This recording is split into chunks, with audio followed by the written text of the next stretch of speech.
La République démocratique du Congo entame depuis le 3 novembre 2022, date qui rappelle la mobilisation générale lancée par le commandant suprême des forces armées de la République démocratique du Congo, Félix-Antoine Tshisekedi Tshilombo, pour la défense de la patrie dont la paix n'est plus négociable. 10 000 jeunes ont répondu à l'appel pour bouter dehors l'ennemi de la République sous couvert du mouvement terroriste M23. Sous une pluie battante, signe de la bénédiction, le président de la République a effectué le déplacement du centre d'instruction de Kitona, situé dans la périphérie du territoire de Moanda. Il est ici pour d'abord réarmer moralement ces nouvelles recrues, car la mission de la défense de la patrie est noble. Ensuite, s'imprégner des conditions d'hébergement et d'apprentissage des nouvelles recrues des FARDC venues de toutes les provinces du pays. Une représentation qui rassure la population congolaise. Tête chauve, tenues désenfilées, ils sont estimés à plus de 10 000 volontaires, des vrais jeunes patriotes décidés d'en découdre avec le Rwanda qui s'est trompé d'époque dans ses manœuvres de la déstabilisation de la partie Est. Bien défendre l'intégrité territoriale et assurer la sécurité des Congolaises et Congolais contre toute agression ou attaque d'où qu'elle vienne, c'est le mot passé à ces nouvelles recrues à qui le commandant suprême demande plus de discipline et d'abnégation, mais surtout, ne jamais trahir la patrie. Votre devise.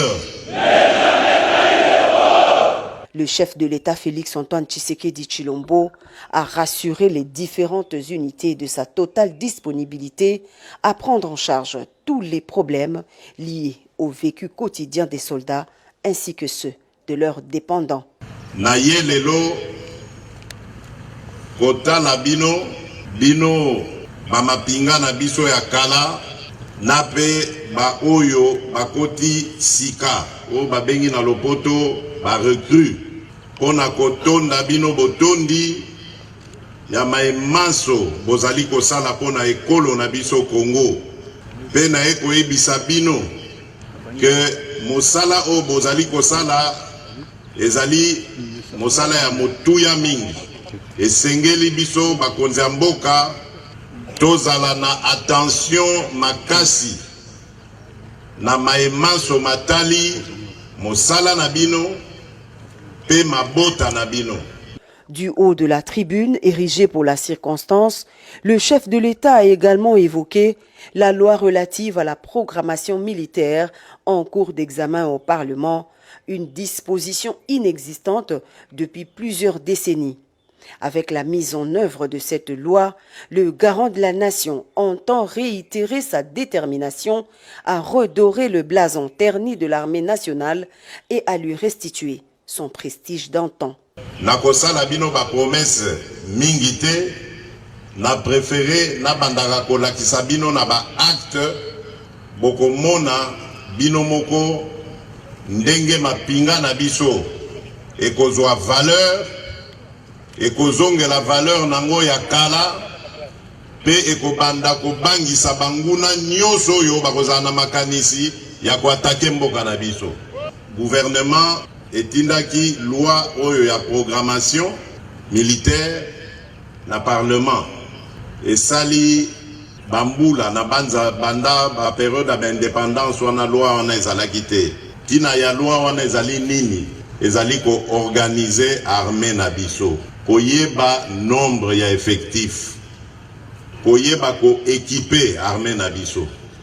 Koyeba ko gérer yango de sorte que banamboka mapinga bazala na ba condition malamu. Yango wana loi wana eko permettre biso sikoyo to bandaka kotia mbongo o esengeli ko salisa bino na maemanso na lakisi bino wana. Likambo ya pasi, likambo ya kanai, likambo ya motema mabe ko yiba mbongo ya ration ya ba soda ya mapinga, makambo nyonso wana ekosila abuo ya. Bien auparavant, le commandant suprême des forces armées et de la police nationale congolaise a assisté à la parade et honneur militaire accompagné de la fanfare pour le passage des troupes en revue, assurant ainsi la solennité du passage historique du chef de l'État sur ce site. Le clou de la cérémonie aura été ce briefing à huis clos avec le commandant de la base et autres hauts responsables des différents départements militaires et une visite des installations de la base militaire du Kitona.